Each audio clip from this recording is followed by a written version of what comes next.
Le Parlement de la CEDEAO tient depuis le 9 juin et ce jusqu'au 2 juillet à Abuja au Nigeria, sa première session ordinaire de l'année 2022.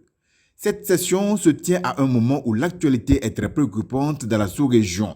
Insécurité grandissante, coup d'État, flambée des prix des produits de première nécessité et des intrants agricoles, et au plan international, la guerre russo-ukrainienne avec des conséquences vécues de tous.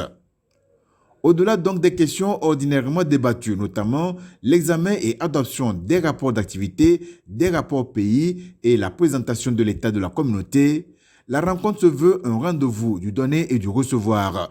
Les parlementaires sont appelés à des réflexions sur les stratégies devant permettre d'améliorer la gouvernance dans l'espace communautaire afin de faire de la transparence une valeur partagée de tous les citoyens.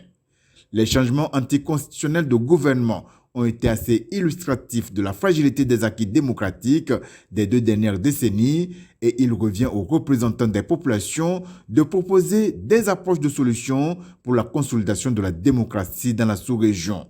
Ils vont aussi délibérer sur des projets de règlement communautaire émanant de la commission de la CEDEAO. Une séance interactive est également prévue avec le commissaire de la CEDEAO en charge de l'agriculture, de l'environnement et des ressources en eau sur les principales initiatives de son département. À l'agenda également de cette session à laquelle prend part la délégation togolaise, des ateliers parlementaires, des organisations publiques, privées ou de la société civile sont de la partie pour présenter et expliquer aux députés régionaux leurs missions, réalisations et les défis auxquels elles sont confrontées. Il s'agit pour le Parlement, à travers ces initiatives, d'être à l'écoute des préoccupations de ces organisations. Plusieurs responsables des assemblées nationales et de la CEDEAO ont par leur présence apporté leur soutien à la cause communautaire.